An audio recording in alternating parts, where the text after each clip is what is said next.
strange adventures. Those strange plants emitting an eerie blackness that's spreading over the entire Earth. We've got to destroy the plants by burning them up. We cannot allow the atomic knights to destroy the secret weapon we are using to conquer the Earth. An amazing Atomic Knights adventure when the Earth blacked out. The Atomic Knights. Gardner Grail, leader of the Atomic Knights. Douglas Harold, school teacher. Maureen, Harold's sister. Brendan, one of the last scientists left alive on Earth. Wayne and Hollis Hobart, brothers and loyal Atomic Knights. This fight will decide who controls the Earth, we humans or these mole creatures. Wherever the strange figures appeared, the sun vanished, and an eerie darkness spread over the Earth like a blight. Who were the dread apparitions? Where did they come from? These were some of the questions the Atomic Knights had to answer when the Earth blacked out. October 9th, 1986. The horror that all Earth dreaded. Atomic war burst forth and exploded over the length and breadth of the globe, destroying what man had spent centuries building. Evidently, on that momentous day, someone's finger pressed the button which sent nuclear death on its way and triggered the Holocaust, which almost completely wiped out life on our planet. But of the 8 nations possessing H-bombs in that era, which one fired the first shot? In the year 1991, this is the question that schoolteacher Douglas Harold, the self-appointed historian among the Atomic Knights, is unable to solve. It's strange, Gardner. I've learned a great deal from the newspapers that you and the other knights have managed to secure for me from many of the cities over the country during your exploits of the last 5 years. For example, here's a paper published in St. Louis on October 19th, 1986, 10 days after the start of World War III. It's one of the last papers ever to appear in this country. St. Louis was hit that day. By studying it and other papers like it, I've come to the conclusion that every nation in the war believed that it was attacked. Now, how do you explain that, Gardner? I've been wanting to get your opinion. I can't explain it, Douglas. As the memory of the leader of the Atomic Knights travels backward, I was only an ordinary soldier during the war, and before I knew it, it was over. I was the only one left alive in our underground bunker. That terrible look on his face when he talks of the war. But maybe Brendan can help you, Douglas. He was a top-ranking scientist in our atomic program. I'll ask him to come and see you as soon as he returns from a meeting. It strikes me that this question of which nation launched the first H missile is just the sort of thing that your history of World War III must answer, and which will make the work valuable for posterity. Gardner, Brendan's been hurt. Better come quickly. Brendan, I didn't know he was back. He just arrived. He's in the infirmary. Brendan went off to a meeting of surviving scientists. The first since the war. He's been due back all day. But what could have happened to him in the improvised hospital room? He passed out from loss of blood, Gardner, but he's coming to now. I'm all right. Gardner, listen. I'd better talk fast. I might pass out again. Go ahead, Brendan. It was about 20 miles from here. I was on my way back to Durvale when... Strange. It's just noon, and it seems to be getting dark. Editor's note. Scientist Brendan is mounted on one of the giant dogs described in a previous Atomic Nights story. I thought at first it might be some kind of eclipse, but then, the further I go now, the darker it's getting. What's that ahead? A field of queer plants. I've never seen anything like them. And they're giving off an odd vapor. As I stared upward, the truth abruptly became clear. The vapor from the plants is rising and forming a huge cloud. By Jupiter, that must be the cause of the darkness around here. It's these plants. Suddenly, while I paused there, that vehicle coming along, it seems to be cultivating this patch. Could it be that seeds were planted here? Huh? There's no one at all inside the vehicle. It must be remotely controlled. I pressed on, and sure enough, soon after, shapes coming out of the darkness. Can't make them out too well. Hurriedly, I found an old piece of pitch pine and lighted it for a torch. Good gosh! Ah! What I saw is hard to describe and believe.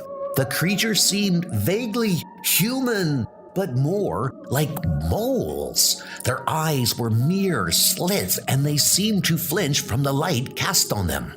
The next moment, shooting at me, hit me in the shoulder. I remember thinking that for creatures with practically no eyes at all, their aim was remarkably good. The shot was like an energy burst. It nearly knocked me to the ground. And it did stampede my mount. The dog took off like an arrow. I barely managed to hang on. Dog heading in right direction. Got to keep from falling off. The dog instinctively brought me here. All right, don't talk anymore, old boy. Rest. Save your strength. You've done all anyone could expect.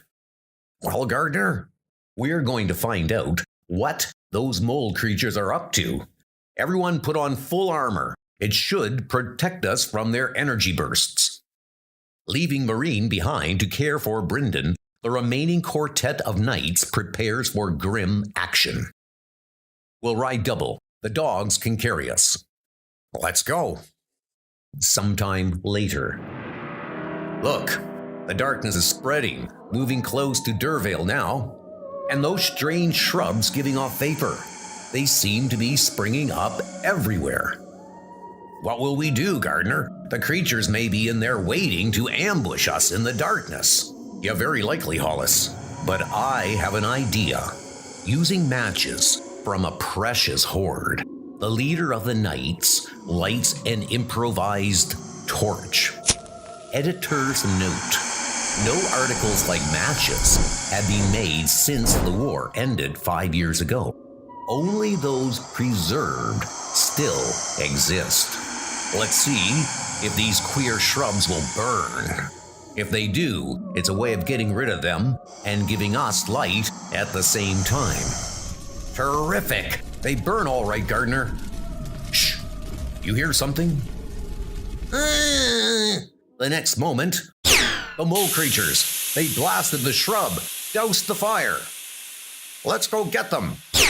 But before the armored quartet can advance, spraying us with their energy bursts. They've knocked down the others, but so far I haven't been hit. Heedless of his own safety, Gardner plunges forward in a frontal attack. Brendan was right.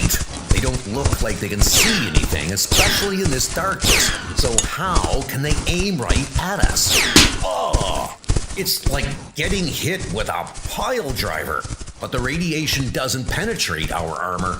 It's only the impact that hurts. Got to keep going. Then, got one of them. Now maybe I'll have a weapon. With indomitable fury, the ex-soldier wrests the pistol from his foe. Retreating, they don't show much loyalty to their fallen comrade. Too bad for him. You captured one of them. Great going, Gardner. Are you three all right? Sure, the burst stunned us, but we're not hurt. We're going after those bulls, aren't we, Gardner? We've got them on the run. No, we've only got one weapon. They may have hundreds. We've got to find out more about our enemies before we can defeat them. You mean? Yes, I mean our prisoner. Somehow we've got to find a way to communicate with this creature, figure out its language. You won't have to figure out. It speaks English. Of course, fools. I'll tell you all you want to know, but it won't help you. As the four startled, Atomic Knights exchange wondering glances. Let's get back to Dervale. We'll do our questioning there and see for ourselves whether or not it will help us. The Atomic Knights, When the Earth Blacked Out, Chapter 2. Shortly, back in Dervale, after the Knights, including Brendan, once more on his feet, have learned some astonishing things about their strange, near-blind foes. They come from inside the Earth, where they've been plotting this invasion of the surface for decades. They can't stand light. That's why they're making the entire Earth dark so they can exist here as the ruling race. Yet they can see by means of their sensitivity to infrared rays that are invisible to us. And naturally, they learned our language. They've been spying on us for years, preparing this coup. The war 5 years ago gave them their chance, but they waited till the radiation died down to start their conquest. Listen, our Kimoli, the darkness-creating plants we bred, will soon cover the Earth completely. Then it will always be night here, and it will be our planet.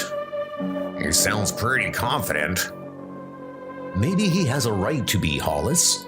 What have we got to oppose their energy guns with? Well, they can't stand light. That's the one big advantage we have over them. But how can we use that advantage? If we try to attack them, we need light to see by, and any light gives off heat. So they'll be able to detect our presence at once and blast us. Wait a minute. Suddenly, the scientist member of the Atomic Knights seems aglow with excitement. Gardner, come to the window. Look out. There's our answer. Has Brendan's wound affected his mind? What is he pointing at? I don't... Then, good gosh, you mean the fireflies? Exactly. Do you see? What we need to beat those mole creatures is a form of light that doesn't give off any heat, that they can't detect. And firefly light is cold light. Brendan, you've put us on the right track. Now I'll carry the ball. Under the driving leadership of Gardner Grail, the entire town of Dervale is put to work. Catching fireflies? Editor's note: Although all plants and animals were destroyed by the terrible radiation war of 1986, certain hardy tiny insects, like fireflies, escaped unscathed. More sacks of fireflies, Gardner. Dump them right in this pumpkin, Maureen. And as the night wears on, a collection of strange weapons takes shape in the headquarters of the Atomic Knights. Firefly-filled pumpkins, taken from the vegetable garden of Durvale, one of the first patches on Earth to be cleansed of killing radiation and made ready for new growth. Next day, with Maureen left in charge of the dark-shrouded village. 10 o'clock in the morning, and it's like midnight. The horrid darkness of the mole creatures has reached Durvale. Grimly, the plucky young girl carries out her assigned duties. Everyone must stay indoors, Mr. Morris. It's not safe out. All right, Maureen, we'll keep Billy in. Meanwhile, on a hill near Durvale, a small pumpkin-carrying band has come to a halt. There they are. Our bodies give off a small amount of heat, but the creatures haven't detected us yet because we're too far from them. We dare not go any closer, not until we use the pumpkins. Right, Gardner? Let them roll. And moments later, Right, striking us? Where is it coming from? since the firefly light is cold, the creatures can't detect its source. Their sensitivity to heat doesn't help them. The trick is working. The firefly light is stunning them. As 5 armored Avengers hurl themselves to the fray. They're firing wildly, all confused. Now's our chance, Knights. Army at 'em. It's now or never. Either these mole creatures are going to control the Earth, or we humans are. Then, an unfortunate accident. Douglas fell, and his helmet came off, and that mole creature must be tuning in on him by its heat-detecting sense. About to blast Douglas. On the instant, Gardner acts with explosive energy, hurling one of the pumpkins at the mole man. And shortly, The light cannot endure it any longer. We surrender. Spare us. Do not shoot. they're beaten, giving up. Later, after a forced march to a nearby rift in the Earth, the mole invaders came up out of this crevice in the Earth, and now they're going back into it. Back down where they belong. I don't think they'll ever come up and try to conquer the surface again, Gardner. 'Cause they know now that we have the one weapon that can always beat them. Cold light. Thanks to the fireflies. And then, burning these strange shrubs short sets off a lot of smoke. We won't be able to tell if we've made any headway against the darkness until the smoke clears. As suspense rises, along with the clouds of smoke. Hooray, the sun! Boy, it never looked so good. The darkness is disappearing fast. And with the fight behind them, Douglas reveals a startling bit of news. And before we sent our prisoner below ground with the others of his mole race, I had a chance to question him again, and I obtained an amazing confession 5 years ago. On October 20th, 1986, the mole creatures sent a powerful energy pulse up from their underground dwelling. From now on, it should be only a matter of time before we can take over the surface of this planet. We need room for our race to expand. The energy packet flew unerringly and in split moments to a button in a secret war room behind many feet of concrete, a button triggered to send scores of H missiles across the Earth. And just about 5 minutes later, World War III was underway.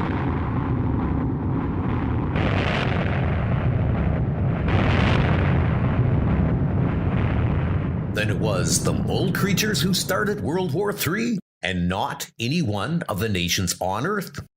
That's right, Gardner. But we humans still cannot escape responsibility. We made the surface of the Earth an armed camp, a global tinderbox. The mole creatures provided only the spark that set off the dreadful Holocaust. That's true. So true. Gardner, it's day again. This time, it must be a new day. Never again must nations be ready to destroy each other on this wonderful world. Watch for another Atomic Knight's adventure in a forthcoming Strange Adventures.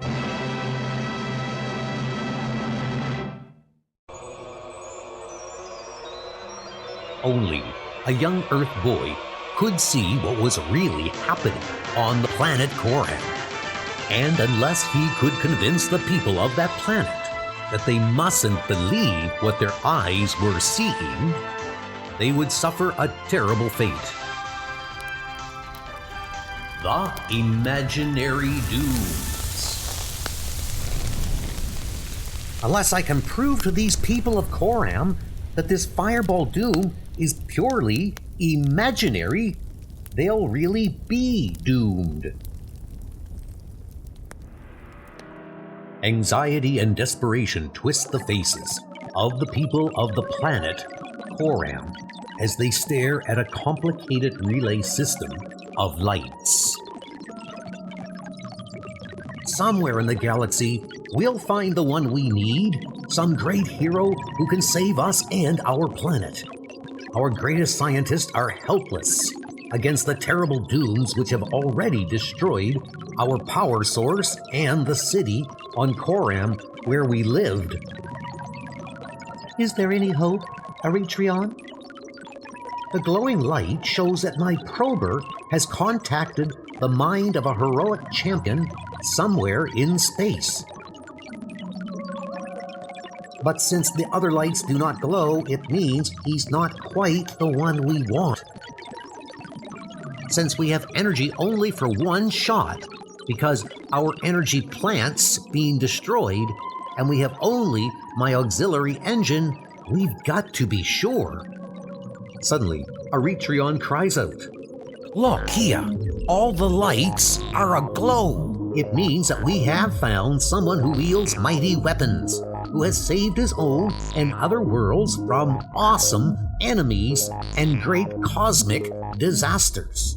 Quickly, Eritreon leaps to the controls of his space probe machine. The die is cast. We have chosen the hero who will save the people of Koram from the primitive existence we've been forced to lead. Bring him here. Hurry, hurry. In the beams of light pouring down from the materializer, a figure slowly begins to take shape. Who will our mighty champion prove to be? Moments later. Hey, where am I? Why, it's only a youngster, Eritreon. Something must have gone wrong with your invention. No child could have saved planets and used great weapons. The Earth Boy catches the telepathed thoughts and... Oh yeah? Well, for your information, lady, I have saved planets. Lots of them. And I've used weapons nobody's really invented yet. You have? But how? I read all the science fiction I can lay my hands on, like this issue of Strange Adventures I have with me. First, I read. Then I act out the stories. I really live them in my mind. Despair crushes the people of Korea. My machine picked up the boy's mental emanations and assumed that what he imagined was real. And this is a dream come true. I'm on another planet, just like one of my Strange Adventures heroes, and its people have a menace for me to overcome. Tell me all about it. Such enthusiasm almost gives us hope. Well, I suppose it won't do any harm to... How could you express it? Give you the lowdown. Some days ago, a voice in the air above our single city of Corel cried out to us. People of Koram, your three dooms are upon you. At sunrise tomorrow, the great energy plant that furnishes you with the power you need to run your engines and motors shall be destroyed. Go and see for yourselves. We are not many in number. Early next morning, we gathered at the energy plant, which broadcasts power to our engines and motors. Look at your great power plant, people of Koram. Watch as it disappears. Before our horrified eyes, we saw the entire plant glow with a strange and eerie light. Heed the warning. Do not enter the site where the power plant has stood. Should anyone do so, he will be blasted to nothingness. An instant later, the energy source for all our engines and motors was gone. One man alone possessed the rash courage to rush into that awesome area. Brave Momalek. I'm going in to see if we can save anything. Without the energy plant, we'll live like primitives. As he reached the disaster area and ran into it, Momalek glows. He fades away. He disappears. Next day, the voice of doom spoke again. Flee, people of Korel, for fire shall rain upon Korel city, and burn it to the ground. To save your lives, leave your city. We ran out of Corel, then stood helpless in dismay as a mighty meteor came blazing through the sky above our city.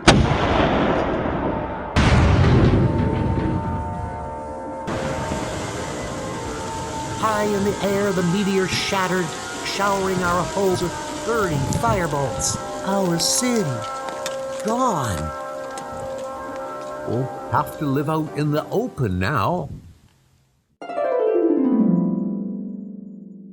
So, you see, what could a mere child do to help us? Homeless, without energy to run our machines, we have to grub for food, like animals. If I were really a hero, like the ones in the stories I read, I'd want to see those places that were destroyed. It may give me an idea how to fight the menace. An hour later, after the long walk from the relay machine. You see, there's only empty space where once our great power plant stood. No, that's not true. The power plant is still there. I see it. But how can that be, Billy? We are looking where the plant stood and see nothing. And I tell you, I can see it. Wait, I'll go inside the building and prove it to you. No, wait, come back. or you'll be destroyed just as Momelek was. The young man and girl of Koram see. The same fate that overtook Momelek happened to him. Oh, he wouldn't believe us. Then, to their great surprise, look, he's still alive. He's walking toward us. But how is it possible? We saw him destroyed, just as was Momelek. That Momelek was fooling you. Believe me when I tell you, the power plant is still there.